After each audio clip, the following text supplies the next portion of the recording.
نماز سے سکون نہیں ملتا تو نماز سکون سے پڑھا کرو۔ نماز نیند سے بہتر ہے۔ سجدے کی توفیق اللہ پاک کی طرف سے محبت کا اشارہ ہے۔ جب تم نماز نہیں پڑھتے تو یہ مت سوچو کہ وقت نہیں ملا، بلکہ یہ سوچو کہ ایسا کون سا گناہ کیا کہ اللہ نے ہمیں اپنے سامنے کھڑا کرنے بھی پسند نہیں کیا۔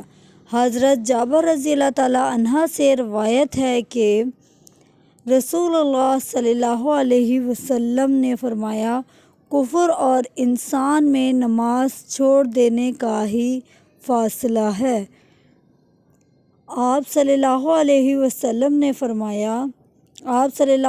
وسلم فرمایا کرتے تھے کہ اے آدم کی اولاد، اٹھو اور اس آگ کو بجھا ڈالو۔ جس نے دکھاوے کی نماز پڑھی، دکھاوے کے لیے روزہ رکھا، جس شخص نے دکھاوے کے لیے صدقہ و خیرات کیا، اس نے شرک کیا۔ وقت پر ادا کی ہوئی نماز اللہ کو سب اعمال میں زیادہ محبوب ہے۔ حضرت ابوذر رضی اللہ تعالیٰ عنہ فرماتے ہیں کہ ایک دفعہ حضور صلی اللہ علیہ وسلم سردی کے موسم میں باہر تشریف لائے اور پتے درختوں پر سے گر رہے تھے۔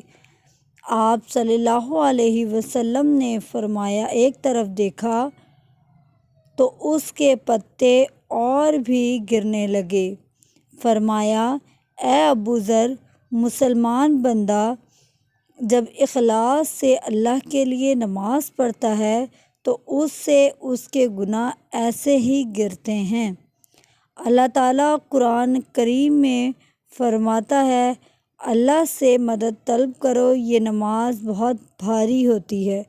رسول اکرم صلی اللہ علیہ وسلم کو جب کوئی مشکل پیش آتی یا کسی بات سے غمگین ہوتے تو آپ نماز پڑھتے رہتے۔ شیاطین کی شکست اور مومن کی جیت ہے۔ حضور صلی اللہ علیہ وسلم نے فرمایا، میری آنکھوں کی ٹھنڈک نماز میں ہے۔ صبر اور نماز دو کنجیاں ہیں جو آپ کو اللہ تعالیٰ کا ساتھ دلواتی ہیں۔ ان کے بغیر یہ ساتھ نہیں ملتا۔ اس لیے کوئی مصیبت آئے تو نماز میں زیادہ توجہ اور لگن ہونی چاہیے۔ اللہ کی رضا پر راضی ہو کر جو کچھ موجود ہے اس پر شکر کرنا اور اللہ سے آگے اچھی امید رکھنا صحیح معنی میں امر ہے۔ تہجد کے وقت اگر آنکھ کھلے تو سمجھ لو کہ بلاوا آسمان سے آیا ہے۔